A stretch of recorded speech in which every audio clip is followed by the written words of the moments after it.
Assalamualaikum warahmatullahi wabarakatuh. Yang terhormat Ibu Dwi Utami Eskom Mkom selaku dosen pengampu mata kuliah pengantar sistem informasi, izin memperkenalkan diri. Nama saya Melda Saharani, NIM 2457201034, Prodi Sistem Informasi semester 1. Izin mempresentasikan artikel mengenai pelanggaran etika sistem informasi dalam software bajakan. Yang pertama ada masalah penelitian. 1. Bagaimana etika seseorang dalam menggunakan software bajakan. Yang kedua, apa hukum yang bersangkutan dengan software bajakan. Ketiga, apa dampak menggunakan software bajakan. Dan yang keempat, apakah ada solusi untuk mengurangi penggunaan software bajakan. Tujuan penelitian kali ini adalah yang pertama untuk mengetahui etika seseorang dalam menggunakan software bajakan. Yang kedua untuk mengetahui hukum perundang-undangan yang bersangkutan dengan penggunaan software bajakan. Yang ketiga untuk mengetahui dampak menggunakan software bajakan. Dan yang keempat untuk mengetahui solusi mengenai penggunaan software bajakan dalam etika teknologi informasi. Jenis dari penelitian kali ini adalah kualitatif. Teori yang digunakan dalam penelitian kali ini yang pertama, sistem informasi.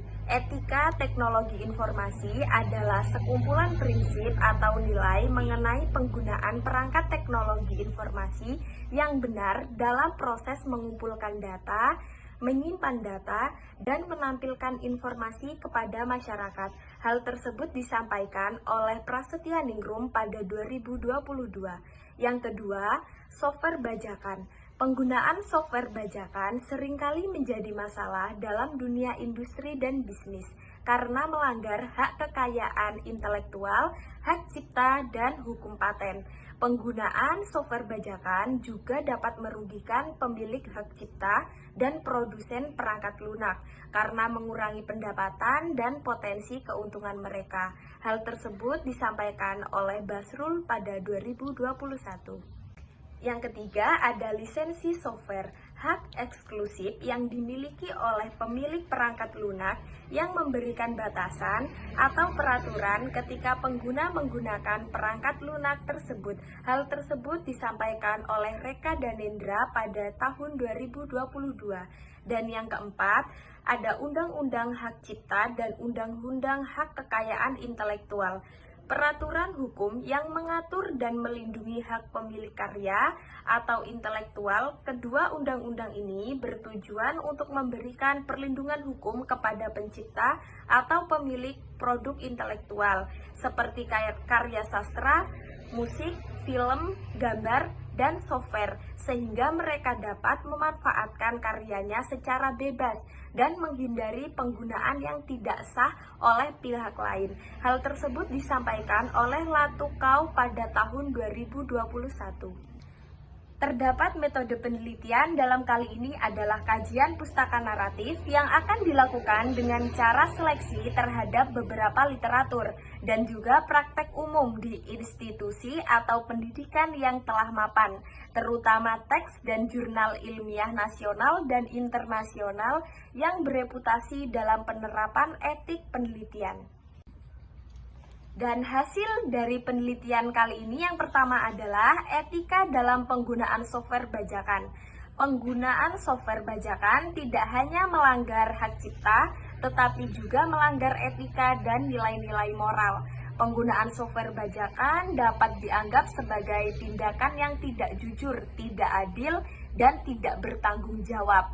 Dapat mengancam keamanan data pengguna. Sebagai pengguna teknologi, kita harus memperhatikan etika dalam penggunaan software dan selalu menghargai karya intelektual orang lain dengan cara membeli software yang asli. Hukum yang berkaitan dengan penggunaan software bajakan. Yang pertama, Undang-Undang Hak Cipta. Menurut pasal 113 ayat 1 Undang-Undang Hak Cipta dengan pidana penjara paling lama 4 tahun dan denda paling banyak 1 miliar rupiah.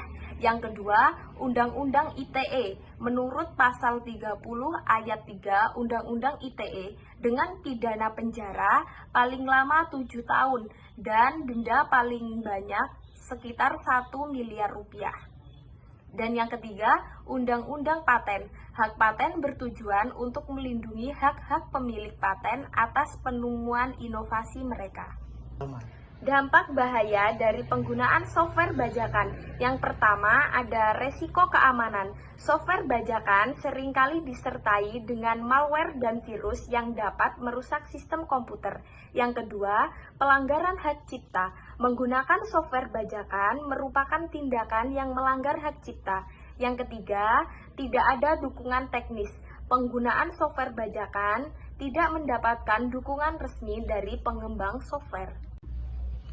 Solusi untuk mengurangi penggunaan software bajakan. Yang pertama, dengan meningkatkan kesadaran pada masyarakat. Yang kedua, menawarkan harga yang terjangkau. Yang ketiga, memberikan pilihan yang lebih banyak. Yang keempat, menyediakan fitur gratis. Yang kelima, memberikan dukungan teknis yang baik. Dan yang keenam adalah menggunakan alternatif open source. Kesimpulan pada penelitian kali ini adalah, dari pemaparan yang telah diuraikan, dapat diketahui bahwa tindak pidana penggunaan software bajakan merupakan suatu bentuk kejahatan yang merugikan pihak pemegang hak cipta. Kesadaran dalam diri pribadi masyarakat untuk selalu menggunakan software asli berlisensi yang masih kurang. Di samping sebab lain karena mahalnya biaya untuk pembelian software yang asli. Selain hal tersebut merugikan pihak pemegang hak cipta, juga merugikan negara dari sisi pajak, pendapatan yang tentunya juga akan berkurang. Sekian presentasi pemaparan dari artikel Pelanggaran Etika Sistem Informasi dalam Software Bajakan. Saya ucapkan terima kasih. Wassalamualaikum warahmatullahi wabarakatuh.